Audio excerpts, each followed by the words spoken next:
Opa, esse foi poderoso.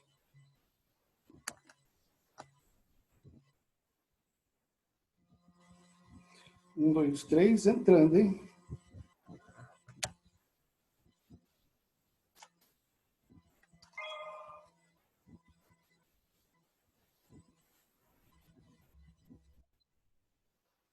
Vamos lá para o nosso podcast. Será que como está o áudio? Como está o áudio? Só um minutinho.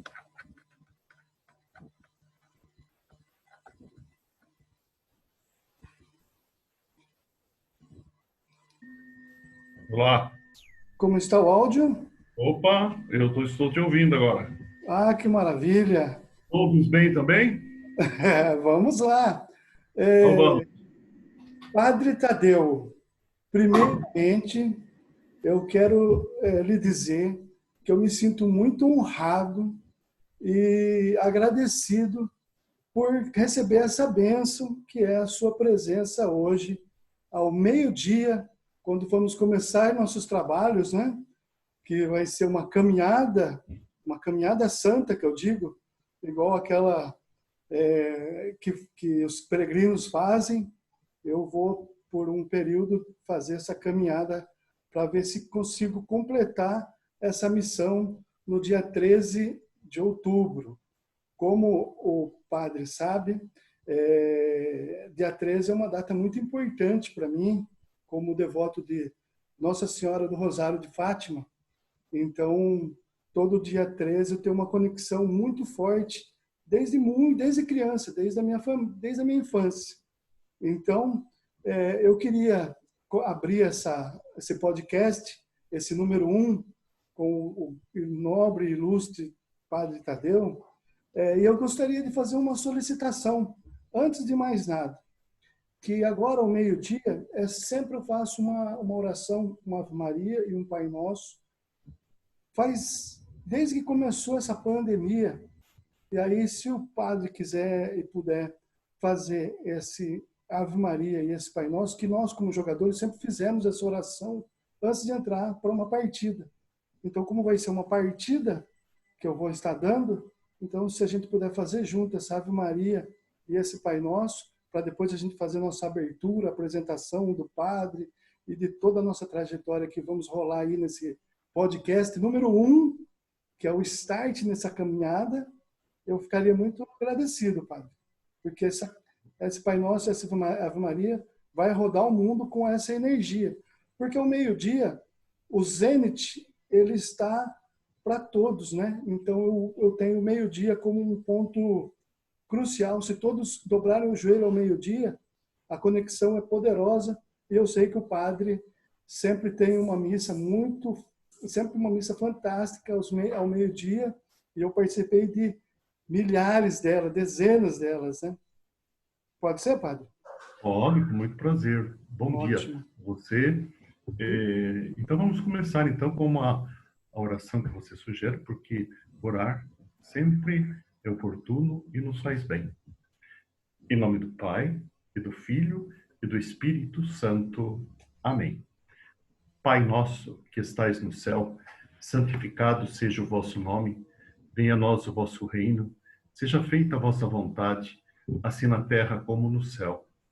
O pão nosso de cada dia nos dai hoje, perdoai-nos as nossas ofensas, assim como nós perdoamos a quem nos tem ofendido, e não nos deixeis cair em tentação, mas livrai-nos do mal. Amém. Ave Maria, cheia de graça, o Senhor é convosco. Bendita sois vós entre as mulheres, e bendito é o fruto de vosso ventre, Jesus. Santa Maria, Mãe de Deus, rogai por nós, pecadores, agora e na hora de nossa morte. Amém. Amém. Assim seja. Padre Tadeu, vou dizer como um espectador e uma pessoa até suspeita, porque eu sou muito fã da humildade do padre. A nossa amizade ela não é de agora. Eu lembro de uma ocasião, em 1997, eu indo lá na igreja Santa Rita, pedi um favor assim de extrema urgência, quase igual ao que foi hoje. Padre, vou lançar um projeto, posso contar com a sua bênção? E está aqui, mais uma vez, um padre muito acessível a toda a comunidade, uma pessoa de um coração generosíssimo. Poucas pessoas o conhecem como deveria, e eu tive o prazer e o privilégio de ter essa felicidade. Então, posso dizer e compartilhar com todos a pessoa incrível, fantástica e maravilhosa que o senhor é. Tanto é que eu não estou aqui para rasgar cedo, senão eu ia ficar um dia inteiro aqui. Uma pessoa que já deu entrevista para diversos veículos de comunicação, os principais do país, na qual também participarão comigo, mas eu queria fazer essa abertura com o padre pelo simples fato de ser o início de uma caminhada, e a bênção de Deus em toda batalha, ela, para mim, como um leitor da época dos Templários e tudo mais, hoje em dia a gente lê muito, né, padre? Na verdade, vamos começar por aí. Não tem um cronograma, as histórias elas vão se encaixando, mas agora vamos falar um pouco do padre aí, como eu disse. Pedir a bênção para essa nossa campanha, né? Eu fiz aqui uma colinha, que essa colinha aqui, ela até me deixa até, como que eu vou dizer, meio chapado de tanta informação que o padre tem a passar. Mas hoje eu queria fazer uma pergunta sobre 3 homens para o padre, tá? O primeiro deles é Dom José Carlos de Aguirre. O que o nobre padre tem a dizer desse personagem maravilhoso da nossa história? Bom, primeiro, Marcelo, eu gostaria de lhe agradecer a oportunidade de estar conversando com você e com milhões de seres humanos pelo mundo afora, que é sempre um prazer e é uma oportunidade ímpar que que Deus, em primeiro lugar, e que também a tecnologia nos favorece. Apesar do distanciamento, né, hoje algo absolutamente necessário, prudente e caridoso, nós estamos hoje também nos comunicando. Então, esse é meu agradecimento, em primeiro deles. Segundo, os seus rasgados elogios, né? Tão generosos, tão exagerados. Agradeço muito o seu carinho, a sua atenção, não só pelo convite, mas também por suas palavras tão delicadas e tão carinhosas. Bom, com relação a Dom José Carlos de Aguirre, eu o conheci pessoalmente. Eu fui ainda, quando menino, fui crismado por ele. Eu me lembro dele já bem velhinho, quando ele já não exercia mais, tinha o título de bispo diocesano, mas, na verdade, quem exercia o ministério episcopal já naquele momento em Sorocaba era Dom José Melhado Campos, que aqui chegou no dia 1º de maio de 1965. Mas Dom Aguirre foi o primeiro bispo de Sorocaba. Ele chegou aqui no dia 1º de janeiro do ano de 1925, quando então ele tomou posse como primeiro bispo daquela que era a recém-criada Diocese de Sorocaba, que foi totalmente desmembrada da então Diocese de Botucatu, no dia 4 de julho de 1924. Dom Aguirre foi um homem que deixou marcas na nossa cidade, marcas espirituais, marcas caridosas, marcas administrativas. Por exemplo, ele recebeu uma diocese que estava começando, e nós sabemos que todo ser, seja ele físico, seja ele jurídico, né, seja uma pessoa física, seja uma pessoa jurídica, toda pessoa, ao nascer, ela sempre nasce muito frágil, né? Nós nascemos fragilíssimos, não fosse o apoio, o alimento, o carinho, o calor, o afeto, o afago, o afeto de nossos pais, especialmente de nossas mães, né? Nós não sobreviveríamos. Afinal, parece que nós, seres humanos, somos os seres que nascemos mais imperfeitos, né? Entre os mamíferos, bezerro, leão, guepardo, eles nascem e já saem andando. Poucos minutos depois eles estão andando. Nós demoramos quanto tempo para andar, hein? Um ano e pouquinho, em torno de um ano aproximadamente, né? Então veja como nós nascemos imperfeitos. E graças ao apoio afetivo, ao apoio também financeiro, né, ao apoio da alimentação, ao leite materno, nós vamos nos desenvolvendo. Então, Dom Aguirre, quando chegou aqui, encontrou essa diocese recém-criada, ele foi o primeiro bispo, e ele teve então que construir tudo. Ele recebeu um bebê que precisava de todo carinho. Ele construiu muita coisa aqui em Sorocaba. Construiu, digo, pastoralmente, espiritualmente. Algumas marcas ele deixou na diocese, por exemplo, né, o seminário, que hoje está ali na Avenida Jerusalém. Em 1930, na década de 30, quando ele recebeu da família Spears a doação do terreno para construir o seminário, foi uma coisa muito interessante, porque o terreno que ele foi apresentado começava ali onde hoje é a Praça 9 de Julho, e se estendia até a ferrovia, toda a Avenida Eugênio Salerno. E ele achou que aquilo era muito, e ele não reduziu a doação, né? Aquilo que hoje está, onde hoje está o prédio, né? Digamos, aquela quadra, onde é o seminário, onde hoje tem um clube, alguns prédios, algumas residências. E ali, então, fora da cidade, aquilo já era totalmente fora da cidade, não tinha grande valor imobiliário, ali ele foi construindo o seminário, que formou padres e forma padres até hoje, né? Os padres mais novos são formados ali pelo seminário. Então, veja quantas coisas ele deixou aqui na nossa cidade. Formou os padres, né? Sorocaba é uma diocese muito interessante, porque tem um clero muito nativo, um clero que foi formado aqui, de gente das cidades que hoje compõem, ou que compuseram a diocese de Sorocaba, que até naquele tempo era uma diocese geograficamente extensa. Hoje, o que era a diocese de Sorocaba, hoje são 3 dioceses: Sorocaba, Itapeva e Itapetininga. Portanto, olha lá, em Tararé, a cidade de Tararé pertencia à diocese de Sorocaba. Divisa Como com que o Dom Paraná. Aguirre, hein? Divisa com o Paraná. Divisa com o Paraná. E Dom Aguirre saía de trem daqui de Sorocaba, ia até Iperó, e depois entrava no ramal de Tararé, que era chamado o ramal da fome, né? Uhum. Então, veja o quanta dificuldade. Veículos não existiam, carros não existiam, Dom Aguirre nunca teve carro. As estradas, as rodovias, elas eram todas em terra, a grande maioria, né? Então, a vida era outra. Claro que o tempo também parecia ser maior, né? Porque não existia essa tecnologia que hoje nós temos, falando aqui para o mundo, né? Chegando a uma distância incalculável, atingindo um número imenso de pessoas que Uhum. nós nem conhecemos. Então, ele não conheceu nada disso, mas fez um trabalho magnífico, conforme seu tempo permitiu.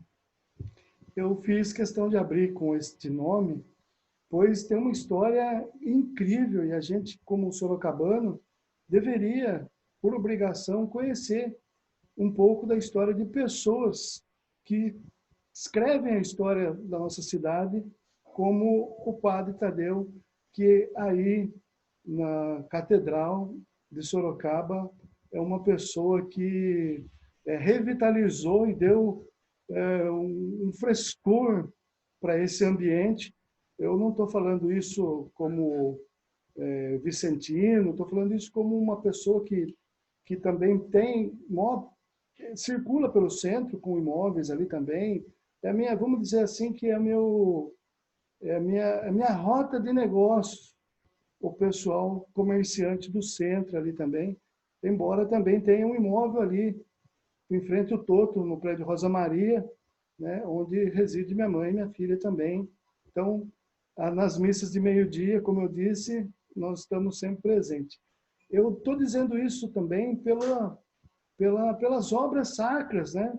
Que elas foram restauradas. Eu acompanhei desde a primeira ali, que é São Vicente de Paula, e depois foi passando de uma a uma, ficou maravilhoso. Quem não tem conhece, quem não viu, ou quem ainda visitou a catedral e não se notou a isso, vá lá, preste atenção no trabalho de restauração que ficou magnífico. Parabéns ao padre, que eu sei que foi toda...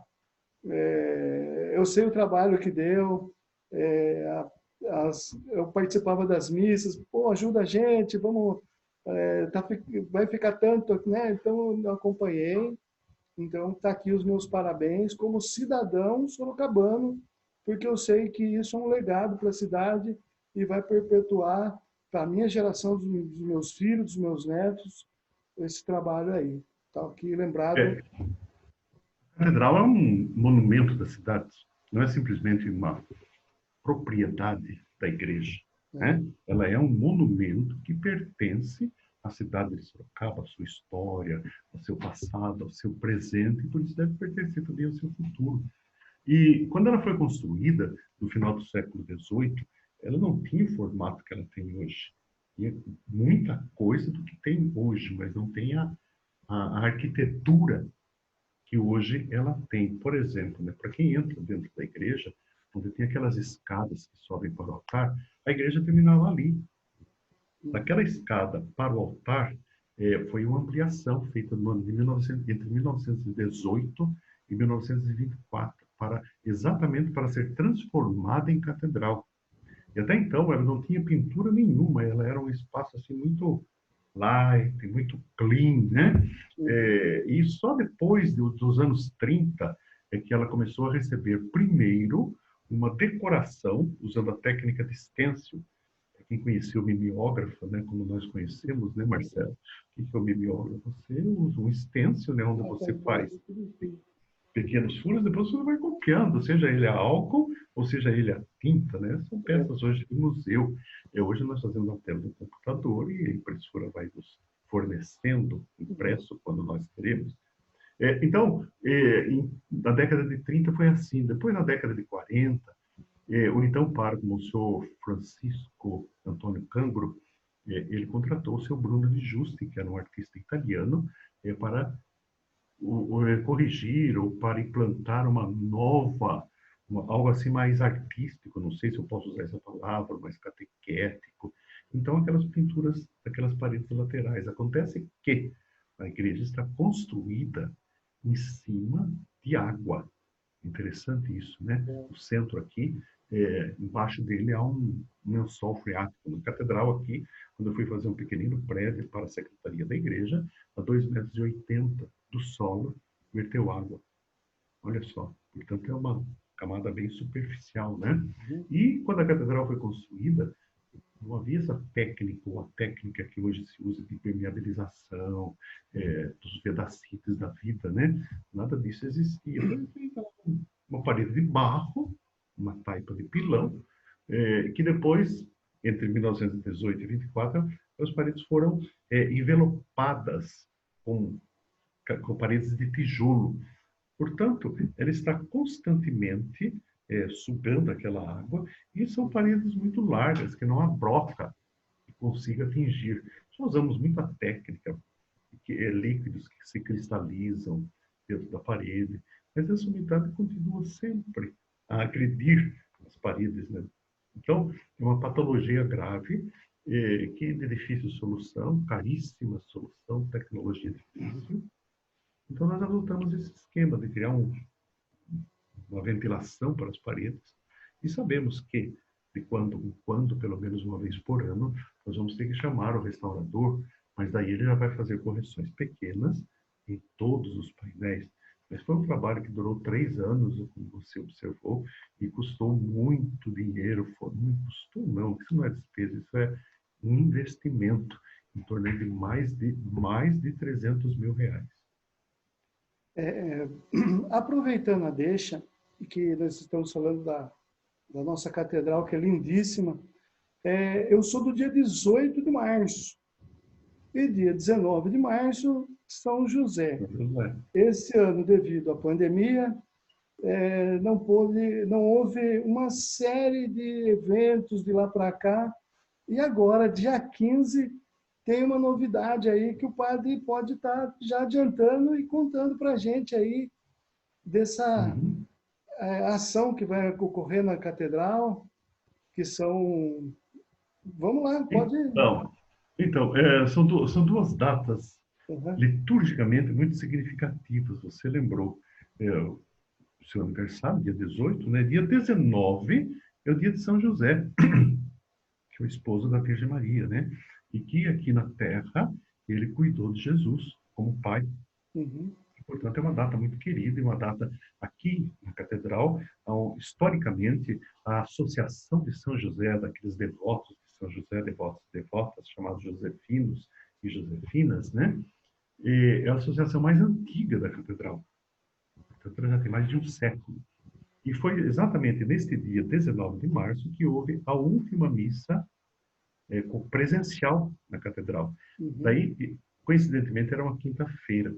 Na sexta-feira, a igreja já ficou aberta, mas não houve missa. Nem na sexta, nem no sábado, e nem no domingo. Já começamos a celebrar online. E depois, a partir da segunda-feira, ela não foi aberta mais. Por quê? A igreja está no centro das cidades. No Uhum. centro da cidade, quando o comércio está aberto, tem movimento. Quando o comércio não está aberto, sua mãe mora aí, você vem por aí, você sabe como é, né? Sim. Então, desde o dia 19 de março, ela está fechada, né? Com celebrações online. Porém, todas as celebrações aconteceram dentro dela online. As missas diariamente, as celebrações, os atos litúrgicos da Semana Santa, Corpus Christi, Pentecostes, todas as datas litúrgicas foram celebradas. E agora, sábado, dia 15, quando é dia da padroeira nossa, Nossa Senhora da Ponte, quando Sorocaba completa 366 anos, nós vamos oferecer esse presente novamente, né? O devolver para a comunidade o espaço físico interno da catedral, porque nesse dia ela será reaberta. E nesse dia nós teremos duas celebrações, 12 horas e depois às 17 horas. Aliás, todos os sábados nós celebramos esses dois horários. Sendo que às 17 horas será uma missa mais solene, presidida pelo arcebispo, e a missa da padroeira, também missa dos 366 anos da cidade, e também a missa que abre as comemorações do centenário da nossa diocese, dia 15, 17 horas. É claro que nós vamos reabrir com limites, procurando seguir todos os protocolos para a proteção do coronavírus. Por exemplo, O limite a de unidade... distância, o limite Sim, de distâncias, 170 sim, pessoas. exatamente, exatamente. Então, quando Eu na dei. catedral, até pessoas permanecendo em pé, nós Uhum, podemos ter aí 600, 700 pessoas, agora nós vamos ter apenas 170. uhum, Haverá alguns espaços da igreja que estarão interditados. Haverá cartazes pela igreja pedindo para as pessoas não tocarem naqueles altares laterais, nas imagens. Quando as pessoas chegarem para a missa, elas terão a sua temperatura medida. Há álcool à disposição de todos em todas as portas da igreja, né? E as pessoas, todas as portas da igreja estarão abertas para a questão da ventilação, né? Todas elas estarão escancaradas. Porém, o acesso se dará por uma única porta. Hoje, em tempos normais, você pode entrar na catedral por 3 portas, que dá para a Praça Coronel Fernando Prestes, a principal, e 2 pela Rua Carlos Gomes, né? Pelo uhum. Boulevard Carlos Gomes. Dessas do Boulevard Carlos Gomes, tem uma que tem rampa, e a outra não. O acesso se dará pela porta da rampa, tá? As outras duas estarão abertas, porém com interdição, porque ao entrarem pela rampa, as pessoas já saberão a obrigatoriedade do uso de máscara, a necessidade de higienizar as mãos com álcool. Os bancos da igreja estão todos à disposição, porém marcados, onde você não deve sentar. Há um tamanho X em vermelho, indicando que ali não sente, mas senta onde não está marcado. Uhum. E quando chegar na hora da missa, então haverá uma pessoa para medir a temperatura. O rito da missa também ele será adaptado a esta nova situação, né? Por exemplo, na hora da comunhão, me permita colocar entre aspas uma palavra que eu vou usar aqui, porque isso não existe, apenas pedagogicamente, tá? As nossas missas serão missas pandêmicas. Isto não existe, tá? Eu estou, por isso, estou colocando entre aspas. O que que é? Serão missas adaptadas ao momento excepcional. Elas serão mais rápidas, elas normalmente não terão canto. As pessoas, na hora da comunhão, elas se dirigem até o altar, né? Nós vamos fazer o contrário. As pessoas, alguém passará pelos bancos, né? Onde estarão sentadas no máximo 3 pessoas e essas pessoas receberão álcool para higienizar as suas mãos. E depois, então, o padre percorrerá o corredor para entregar a hóstia, depositar a hóstia na mão dos fiéis, tá? Que aí sim tirarão a sua máscara, comungarão e novamente colocarão a sua máscara.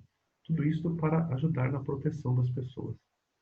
Muito importante e pertinente todo esse comentário. Eu estava ciente, provavelmente estarei presente. Eu comentei de falar de 3 pessoas. Falamos Sim, Dom Aguirre, falamos de uma só até agora. que não está entre nós presencialmente em corpo físico, mas sabemos da sua santidade e de todo o trabalho que ele fez. Então, com certeza, a energia dele e emana entre nós sorocabanos, né? Que é uma pessoa totalmente do bem, que ele foi, né?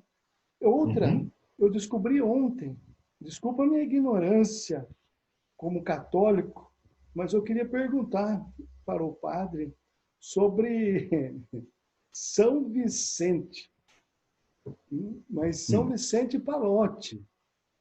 Eu venho lendo frases de São Vicente Palotti que eu não conhecia. São Vicente Palotti, descobri há pouquíssimo tempo, mas são frases altamente motivacionais e perfeitamente adequadas ao momento que vivemos hoje no planeta. Né? Hoje somos bilhões de pessoas afetadas por essa pandemia, né? Que a gente não, eu nem falo o nome devido a esse conteúdo meu percorrer os 5 continentes, então em alguns veículos é proibido até mencionar o nome, o padre sabe disso, mas sabemos que vivemos uma situação onde afetou bilhões de pessoas no planeta. E quando eu abri os olhos para São Vicente Palotti, eu vi frases ali que foram muito importantes para mim. Então, a gente, como ser humano, somos resultados daquilo que estudamos e lemos, né? Se o cara lê o que não presta, conteúdo ruim, provavelmente ele vai ser o que não presta, conteúdo ruim. Então, esse canal e esse veículo meu, ele tem essa ideia, que é levar conteúdo bom, conteúdo que agregue as pessoas, que torne elas melhores, porque nós somos uma pedra bruta, nós estamos todos em estado de lapidação, de melhora, né? Eu participei de muitos escritórios onde estavam os maiores vendedores, na minha opinião, pessoas que eu e muitos escritórios eu vi assim na entrada, assim, o diamante, não esqueça, o diamante, antes de ele ser diamante, ele foi carvão e sofreu uma pressão danada para se tornar diamantes. Eu li aquelas frases nas portas e eu falava assim, caramba, é verdade, o carvãozinho sofreu a pressão, aguentou e hoje é diamante. Na porta da minha empresa, quando eu tiver uma, que agora minha empresa é digital, essa aqui, vai estar assim, o caro amigo diamante, primeiro você tem que ser encontrado, porque até você ser encontrado, você é apenas uma pedra como outra qualquer. Então você só vai ter valor se você for encontrado. Aí sim vai ser um diamante, porque senão um tijolo e um diamante enterrado, os dois têm o mesmo valor, né? Vai estar tudo ali dentro da terra. Agora, a partir do momento que você tira e fala, esse é tijolo, calma aí, esse é diamante, aí sim. Então, calma aí. pode sofrer pressão, pode ser o que for, mas se você não for encontrado, o que que eu penso? Eu penso a mesma coisa de produtores de conteúdo. Então, se você tem muito valor para entregar, você tem que entregar. Porque não adianta você ser um diamante e continuar enterrado. Senão aparece aí Felipe Neto da vida, que tem a cabeça de miolo de minhoca e fica jogando o conteúdo dele e enchendo as crianças e o futuro nosso de lavagem cerebral e não vai somar e não vai levar os moleques para lugar nenhum, a não ser mudar de fase no jogo deles lá. Um jogo que não vai dar futuro, só vai deixar ele mais parasita e mais... Eu não estou aqui para falar mal desses caras aí, porque esses caras eles detêm milhões e milhões de seguidores. E esse canal desse humilde servo aqui, Padre Tadeu, tem 50 apenas seguidores que são amigos meus, porque esse canal ele foi feito justamente para eu produzir os meus conteúdos, editar eles e mandar para a TV ou para algum outro veículo. Então ele estava fechado, ficou fechado, aberto, mas ele tinha o fundamento de como se fosse um arquivo meu. Mas é por isso que eu acho que agora chegou o momento de fazer a caminhada e mostrar, deixar aberto por 60 dias e mostrar aonde eu vou chegar nesses 60 dias. Durante esses 60 dias aí, que vai culminar no dia 13 de outubro, eu garanto para o padre que eu vou ajudar muita gente a aprender Excel, aprender inglês de forma barata, mostrando que é em filmes, mostrando para ele não precisar gastar dinheiro. Eu estou focado em estudar matemática financeira, estou tirando Cresce, então eu vou aproveitar e vou dar uma aula para o pessoal aí pegar o diploma, fazer o Enseja, e tudo isso de forma gratuita, voluntária, e aproveitar que muita gente está em casa nessa pandemia. Então, um canal que está com 50 pessoas, ele com certeza eu fiz uma meta que se ele chegar aí a um número estimado que eu pretendo, eu vou continuar levando valor e agregar na vida das pessoas com conteúdos como esse. Mas o padre não respondeu para mim sobre o doutor São Vicente Pallotti. Fala um pouco desse santo que o homem já tem em minhas orações, já tô, hoje já vou orar para ele. Então, Marcelo, primeiro, parabéns pelas suas iniciativas aí descritas, né? Agora, eu devo lhe confessar uma coisa, não sei se com vergonha, né? Mas a igreja tem muitos santos, né? Além da multidão incalculável dos santos anônimos, que são aquelas pessoas que são santas, mas que nós não conhecemos, né? Ou que viveram humildemente e que nós nem sabemos, né? Mas elas estão com Deus, né? Então, São Vicente Pallotti, ele se torna muito mais conhecido que agora em Sorocaba por causa do arcebispo, né? Dom Júlio, porque o Dom Júlio é ele que faz essas publicações, né? Tanto no Facebook quanto no Instagram, né? Porque ele faz parte de uma família religiosa chamada Sociedade do Apostolado Católico, cujo fundador é São Vicente Pallotti. Então, os padres, as irmãs, né, que pertencem a esta sociedade, eles têm o nome aí de palotinos, porque eles seguem os ensinamentos de São Vicente Pallotti. Assim como aqui em Sorocaba nós temos, por exemplo, né, os freis lá do Bom Jesus, os padres franciscanos. Por quê? Eles pertencem à ordem religiosa que São Francisco fundou. Normalmente está ligado ao nome do fundador, né? São Bento os Beneditinos, né? Então, os palotinos, eles seguem os ensinamentos de São Vicente Pallotti. Agora, eu também me reconheço humildemente, minha ignorância, eu não saberia nem citar para você o tempo que São Vicente viveu. Mas ele é fundador dessa família religiosa que tem uma grande atuação na igreja, alguns países da Europa, se faz presente hoje, penso e creio que em todos os continentes, e aqui no Brasil, eles estão especialmente aí pelo sul, né? Rio Grande do Sul. Eu conheci grandes obras dele, por acaso, no mês de fevereiro eu estive em Santa Maria, no Rio Grande do Sul, e lá eles têm obras maravilhosas, escolas, obras assistenciais. obras de caridade, paróquias, na cidade de Santa Maria.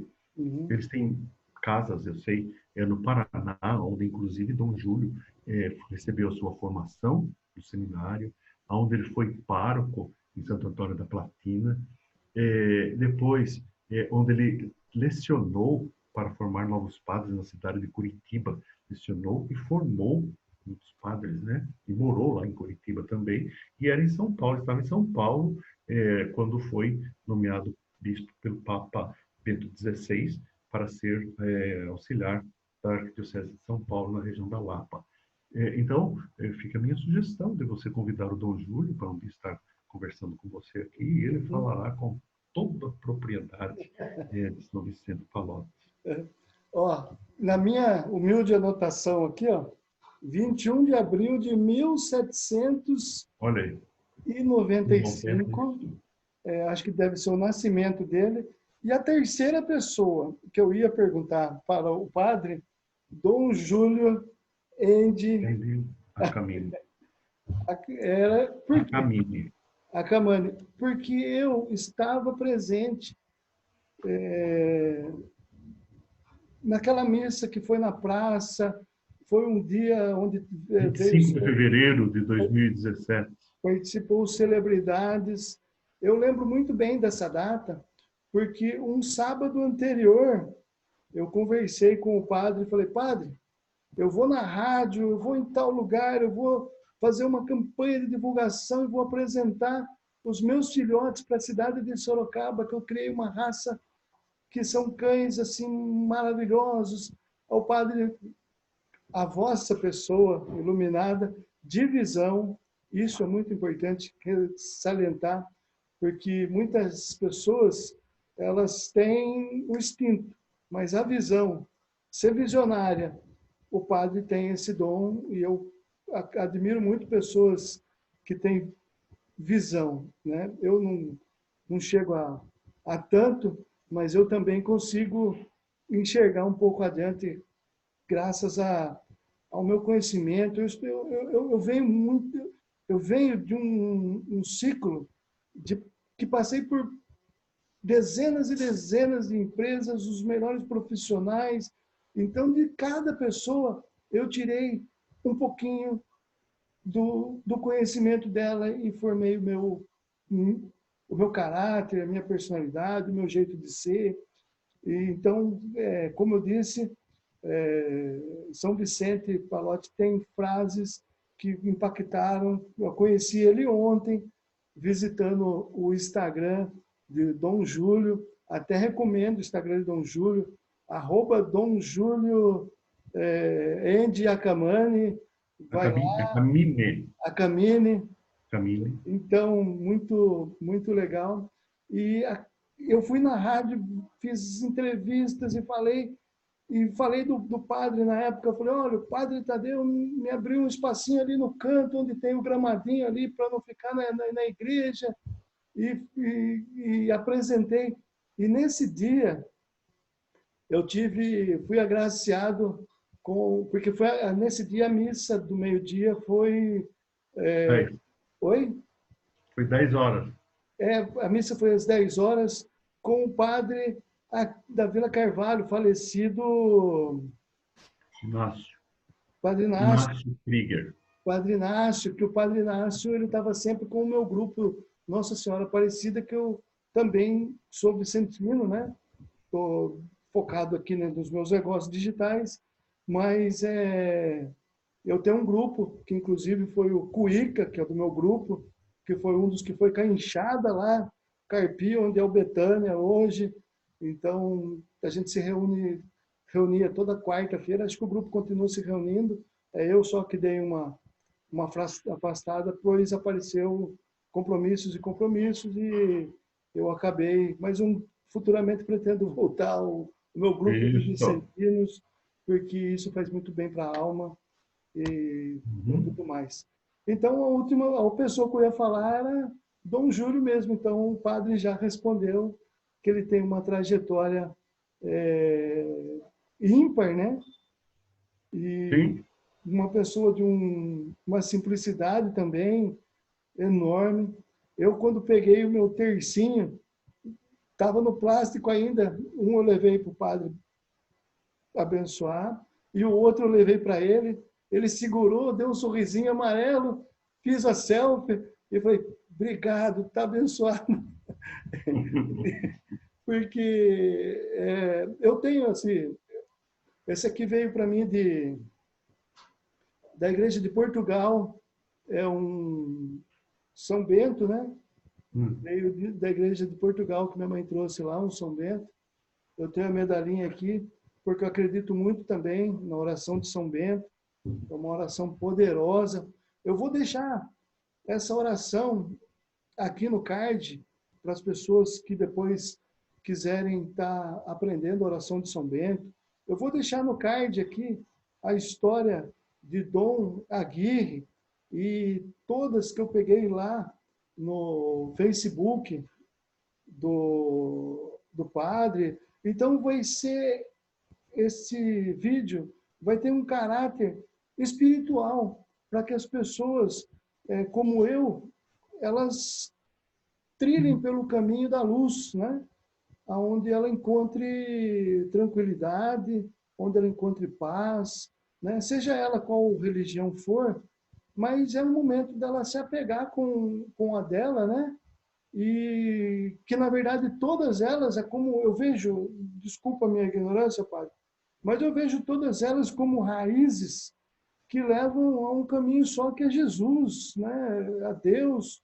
Então, deveria ter uma união maior entre religiões, pois o caminho é um só, o caminho é a pessoa se desenvolver, se iluminar, né? Pois essa vida aqui ela é passageira, né? De fato, todos sabemos, mas o que ficam são legados, histórias, Sim. e como a história do padre em Sorocaba, com certeza vai ficar eternizada.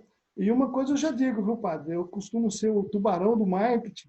Por onde eu passo, eu vou deixando uma trilha. Então, com certeza, outras pessoas vão falar: "Oh, você deu moral? Saiu lá num podcast com o Marcelo Purga, aquele bomba.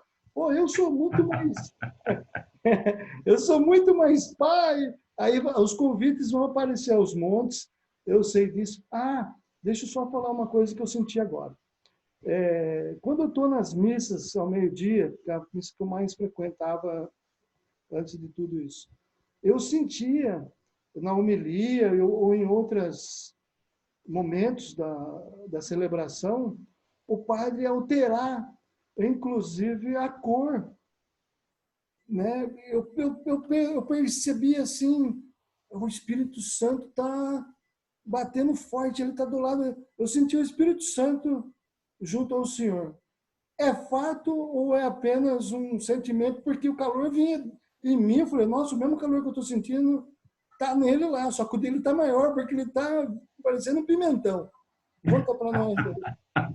Bom, eu acho que quando humanamente, primeiro humanamente eu vou falar, é claro que a gente se envolve com as coisas, né? Humanamente, a liturgia, ela também tem um pouquinho o seu, ela tem também a sua dimensão, embora não seja mais importante, nem a primeira, ela tem também a sua dimensão teatral, né? Então, a entoação da voz, a gesticulação, as vestes, os odores, as formas, tudo isso faz parte da liturgia e nos ajuda, portanto, a criar este clima que você está falando.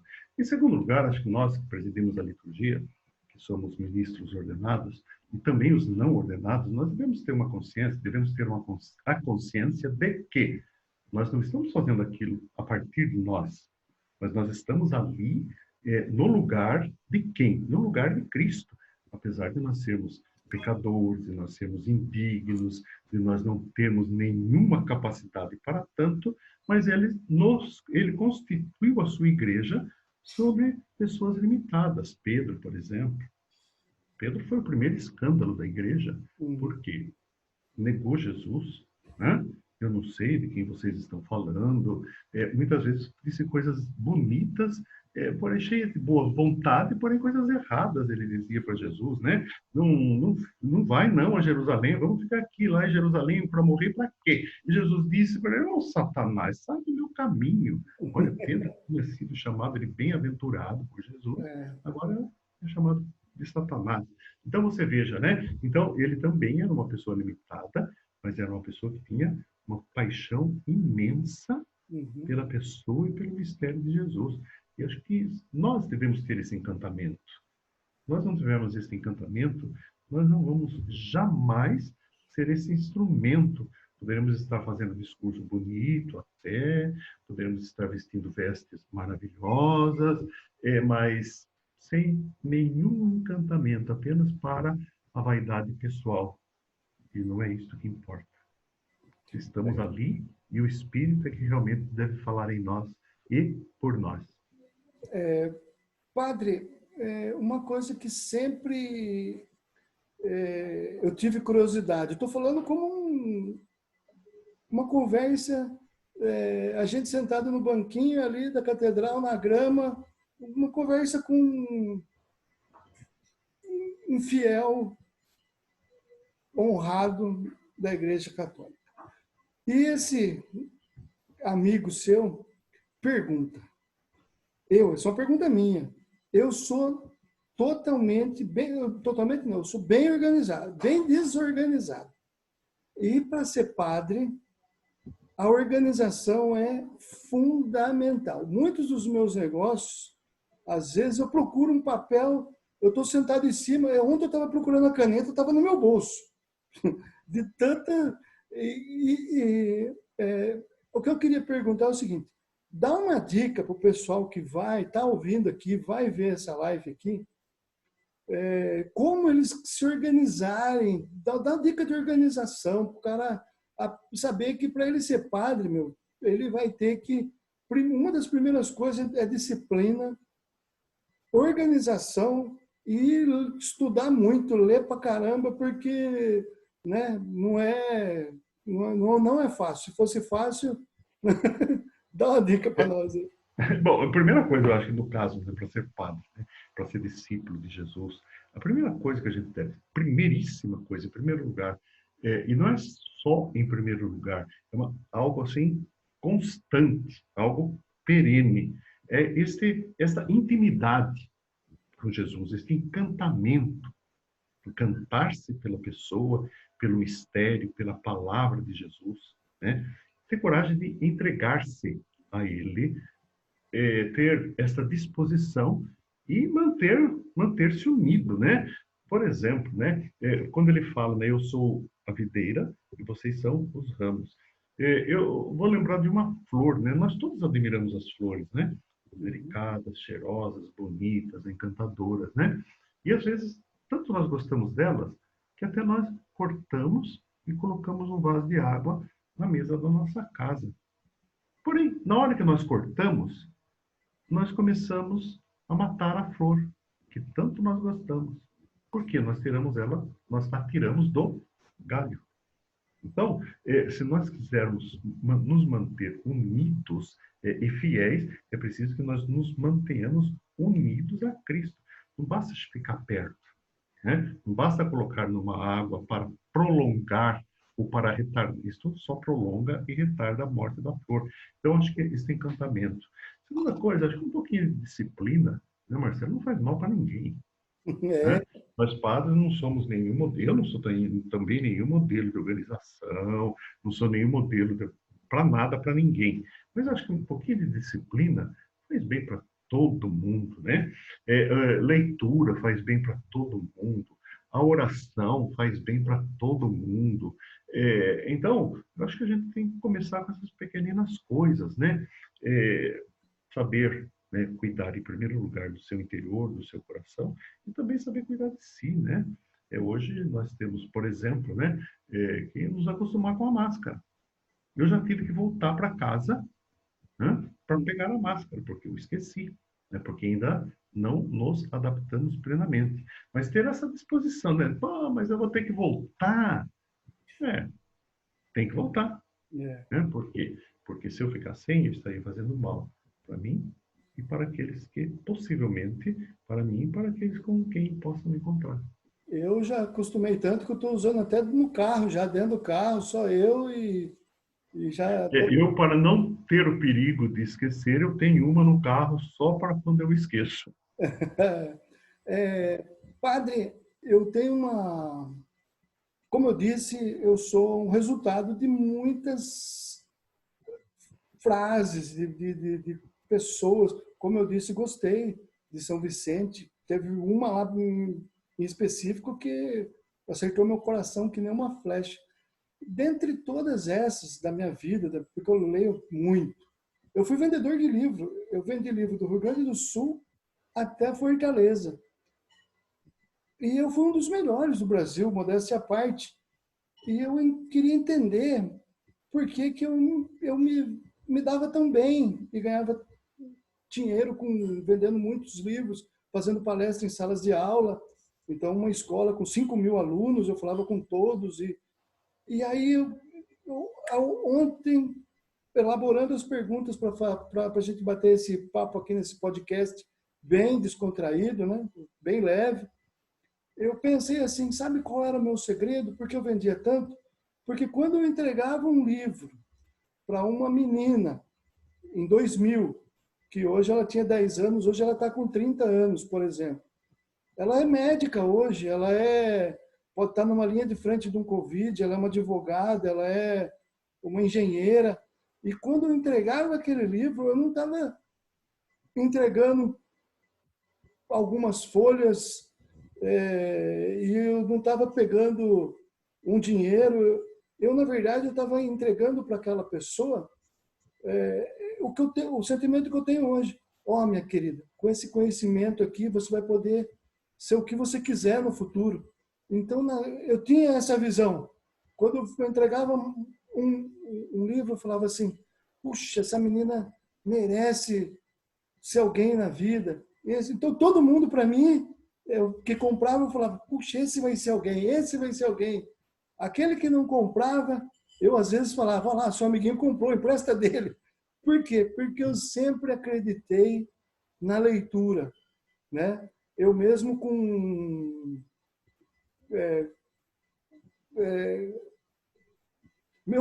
o pouco estudo que eu tive, eu sempre fui levado a ler muito. Eu vendia livros, eu não era formado ainda, e quando eu chegava em algum hotel, eu formava as caixas de livro e levava um lençol na bolsa e dormia em cima dos livros. Então, até o sono pegar, eu estava lendo os livros que eu vendia para poder vender melhor. E eu falava assim, nossa, isso aqui pode ajudar a vida desse. Então, para mim, eu via muito valor naquilo, né? Então, de alguns livros que eu já li, eu vou falar uma frase pro padre, se ele permitir. Sim, com vontade. Algumas frases marcam a gente. E essa frase foi o seguinte: esse velho sábio, ele estava recebendo um cidadão como eu, igual o padre aí. E o cidadão chegou e falou, fulano, se eu respeitar o próximo, se eu seguir os mandamentos, se eu fizer tudo isso certo, qual a garantia que eu tenho da salvação? A frase que fica na minha cabeça foi essa. O velho sábio disse assim, a certeza que você vai ter é você e Deus. É entre você e Deus. Mas uma certeza eu lhe dou. Você nessa terra vai ser um homem honrado, todos vão lhe respeitar, por onde você passar você vai ser querido, por onde você passar você vai ter amigos. Então, o que eu entendi foi o seguinte, faça o caminho certo, seja gente boa e, puxa vida, se você vai ser salvo, se você... Isso aí é um papo seu e com Deus. Pelo menos você nessa terra vai ser um cara gente boa e da melhor qualidade. Então, quando eu vi essa pegada aí, acho que foi no ano de 2000, 2001 mais ou menos, eu falei, nossa, isso é legal, vou usar isso para mim. Mas Então, é isso aí mesmo. eu achei que... O que Jesus nos pede É isso aí, não só com aqueles que nos fazem o bem, mas ele radicaliza, né? Amem a quem não ama vocês, amem também seus inimigos, né? Aham. Então, existem frases memoráveis aí de grandes ícones. Que frase o padre deixaria para a gente guardar de lembrança desse nosso primeiro podcast? É que a gente está ganhando força e vamos ganhar corpo para poder fazer uma caminhada. Não vai ser bem igual aquela caminhada de Santiago, mas eu tenho um amigo meu que ele trabalhou comigo no Banco Itaú, aqui do Cerrado, na agência 513. O nome dele é Carlos Bochicho. Ele é um sobrenome italiano. Eu fiz um bate-papo, como eu estou fazendo com o Nobre aqui, pois ele mora em Portugal e a gente falou, acho que em abril, e ele estava contando como Portugal se saiu da pandemia, que foi totalmente diferente do que nós fizemos, por isso que está sendo esse desastre, né? Ele explicou que Portugal fechou as fronteiras, todo mundo se isolou, usou mar. Ele deu toda, nós tivemos todo a oportunidade de aprender com quem fez certo fora e a gente por motivos, sei lá, extras não vou falar, acabou não saindo do jeito que a gente o povo merecia, né? Na verdade, o povo merecia respeito e foi difícil. É difícil entrar na política. É, É difícil. eles não tinham o presidente que o Brasil tem, né? Então, é difícil abordar esse tema, pois o nosso papo ele é de cunho Uhum, espiritual e não político. Então, uhum. eu já tinha comentado com o padre já desde antes, né, que seria por essa linha, pois a gente precisa de energia boa. É isso que a gente quer passar. Então, se tiver uma frase dentre muitos livros que eu acho que o padre leu aí, brincando aí, uns 5.000 títulos. Nunca contei. Né? Mas olha, eu gostaria de deixar uma frase, que para mim é a frase mais importante de meu Vou mestre. anotar, tá? Vou anotar. Tá bom. Você já a conhece. É o mandamento novo de Jesus. Jesus, mestre e Senhor, que nos ensina, né, e deixa muito claro: eu vos dou um novo mandamento, que vos ameis uns aos outros, assim como eu vos amei. Amar, amar, todos amam. Cristãos, muçulmanos, budistas, ateus. Mas Jesus coloca um complemento onde está realmente a novidade do seu amor, que é amar do jeito que ele amou. O jeito de amar de Jesus é integral, pleno, total, acolhedor, não recusa ninguém e, de tal forma, amou, né, que não, não guardou nem a própria vida para ele, mas deu a sua vida, ofereceu, entregou a sua vida para que todos, então, todos nós tenhamos vida. Merecíamos isto? Eu acho que não, mas a bondade, a misericórdia dele nos concedeu isso. Padre Tadeu, o objetivo desse podcast meu, ele é em torno de 30 a 40 minutos e eu acho que essa frase final representa o propósito dessa caminhada. Eu acho que não tenho que não ficou nada a acrescentar. Essa frase, se ela for entendida, né, pelas, pela, pelos, pelos seres humanos, né? Porque o ser humano tem hora que é decepcionante, viu? Porque tem hora que vou falar, viu? Eu tenho muito envolvimento no mundo animal e eu vejo comportamentos animais de cães, por exemplo, assim, salvando o próximo, pulando numa piscina e puxando a criança, tirando para fora. Hoje estamos vivendo um mundo onde cair uma criança na piscina, o cara vai lá, vai fazer uma selfie, um vídeo daquilo Então, essa deterioração, ela ficou assim muito gritante nos, nos anos agora, né? Os anos passados.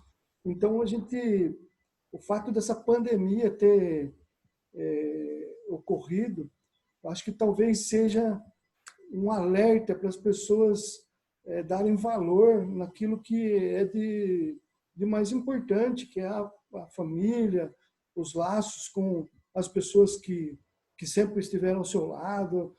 Sei lá, se o ser humano não recebeu esse choque agora e entendeu que o caminho espiritual é o caminho que vai levar ele a ele vencer na vida, porque vencer na vida não é material, não é vencer na vida é você estar bem com você e desculpa as minhas colocações, que eu canto aquela musiquinha. Eu sou do povo, eu sou um Zé Ninguém. A minha palavra não conta, mas a do padre Tadeu Rocha, sim. Aí, se É, puder. que nós aprendamos, né, já que estamos enfrentando essa pandemia, que nós aprendamos de todas as coisas que a vida nos apresenta, que nós aprendamos com elas, sejam as Uhum. coisas boas, sejam as coisas ruins, as fáceis, as difíceis, as complicadas, as simples, e aprender com essa pandemia que a vida sempre valeu, vale e sempre valerá mais do que qualquer dinheiro. Então, que esse aprendizado tome conta do nosso coração e assim realmente nós sabamos ter uma relação muito mais fraterna, muito mais humana e muito mais de amor. Que maravilha. Eu queria só, antes de a gente finalizar, aquela dica de organização, porque eu acho que eu esqueci de anotar e eu vou precisar dela. Então, como eu dizia lá atrás, eu acho que eu não sou nenhum modelo de organização, mas eu acho que a organização começa com a disciplina. Ter um certo ritmo do dia, né? Dedicar algumas horas para determinadas coisas, algum momento para determinadas coisas, né? Uma coisa que eu acho interessante hoje, né? Parece que as pessoas não têm mais hora nem para se recolher, nem para se levantar. O computador, especialmente o trabalho feito em casa, faz com que a gente permaneça muito tempo no ar, né? Acho que a gente precisa ter um pouquinho de disciplina das coisas simples, as coisas mais complexas, né? Ter noção daquilo que nós vamos fazer, conhecer bem as coisas para ser um bom profissional, conhecer bem o trabalho e amar aquilo que nós fazemos. Acho que quando nós vamos entrando por esse caminho, acho que as coisas vão complicadas vão se tornando muito mais simples. Quando nós amamos o que fazemos, nós não nos cansamos. Show de bola. O Padre Tadeu tem uma rede social, um Instagram, ou um Facebook, alguma coisa que queira estar divulgando para a gente deixar no headline aqui da. Olha, quem não tem hoje uma rede, não está presente nas redes sociais, né? Eu não estou presente, não costumo, não me adaptei a publicar muitas coisas ainda, mas vejo muitas, né? E a Catedral também tem o seu Facebook, que pode ser acessado, né? É o Catedral de Sorocaba, ou Sorocaba, @Sorocaba Catedral, que, por sinal, ela transmite diariamente as missas até 18 horas. amanhã, sexta-feira, 17 horas. E a partir de segunda-feira será sempre às 18 horas e 15 minutos. A missa das 12 horas será presencial e a missa das 18 horas e 15 será online. E a De igreja segunda a estará sexta. aberta de segunda a sexta. E a igreja estará aberta conforme o horário do comércio, conforme a legislação, por 6 horas durante o dia, das 9 às 15 horas. Eu vou dedicar esse primeiro podcast à minha mãe, Lindinalva Maria dos Santos, uma portuguesinha, que ela levou um mel para o senhor aí, não sei quando, ela sempre fala, manda, vou falar com o padre Tadeu, ela até ligou, tive que desligar o telefone, senão ela queria participar também. Ela Dá um mora, abraço para ela. ela mora em Serra Negra, ela mora na frente da igreja catedral de lá, a matriz de lá, que é Nossa Senhora do Rosário de Fátima, uma igreja lindíssima também. Eu deveria até ir mais vezes lá, mas nessa corre da nossa vida cotidiana, eu até costumo ir pouco lá, mas é uma igreja muito bonita. Vai lá visitar a mãezinha. E um dia, ela está aqui em Sorocaba, ela com certeza vai estar sábado na reabertura, né, das atividades presenciais da nossa igreja catedral. O Dom Júlio também vai estar junto nessa apresentação? 17 horas ele estará. 17 horas. Então, Isso. eu vou estender o convite aí a todas as pessoas aí que queiram sentir essa energia maravilhosa. Vai estar as portas abertas com todas as recomendações do Ministério da Saúde, tudo seguindo todos os padrões aí de segurança. Então, Padre Tadeu, fica aqui os meus mais profundos agradecimentos. Mais uma vez, tivemos um papo muito agradável. Eu espero que esse nosso primeiro podcast chegue a todas as pessoas que se sintam como eu, agraciadas pelas palavras do Padre, pela humildade que o Padre transpareceu em toda a nossa conversa, no olhar, na humildade. É uma coisa que eu dou muito valor, sabe por quê, Padre? Deixa eu só finalizar. Eu converso com donos de TVs, e fulanos e mais cicranos, que batem na tecla, eu sou humilde, eu sou humilde, eu sou humilde. Só que na hora de esticar a mão e falar assim, meu irmão, toma a mãozinha, vem comigo, a mão dele está para cá e nada de esticar a mão. E, na verdade, muitas pessoas de talento, como aquele diamante que eu disse, só precisam sair da terra, passar uma aguinha nele, e muitos nem precisam nem ser lapidados, já são uma joia valiosa, né? E muitas vezes, no nosso segmento, que é publicidade, propaganda, marketing, é um puxa-tapete infinito, tem isso em todas as profissões, mas na nossa parece que falta um pouquinho de miolo para os caras ter a criatividade, então é melhor roubar a ideia do outro, dizer que faz melhor, mas segue o jogo, e espaço tem para todo mundo. É por isso que eu falo que aonde o tubarão passa, pode vir os peixinhos, que todo mundo vai ter alimento por um bom tempo, e que esse alimento seja espiritual daqui para frente, pois eu vou estar me doando e vou estar abrindo todos esses conhecimentos e passando meus contatos, como o do Padre Tadeu, como o do Carlos da Interpisos, que é um próximo entrevistado meu, que é uma pessoa que tem muitos trabalhos sociais na cidade aqui. Ele é uma pessoa queridíssima por todos. Ele tem várias encomendas, né? A loja de piso dele fica ali em frente ao 7º Batalhão. Eu não estou fazendo propaganda dele, estou apenas dizendo que é uma pessoa que eu queria muito um dia ver na política, mas ele já se escardou disso e ele viu que não é para ele. Então, mas é aquilo que eu falo.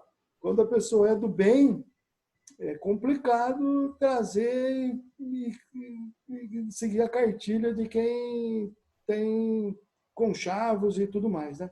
Padre, um grande abraço fraterno e não tenho palavras para agradecer, do fundo do meu coração. Agradeço. Muito obrigado e que Deus nos abençoe. Obrigado, fica com Deus. Amém. Assim seja.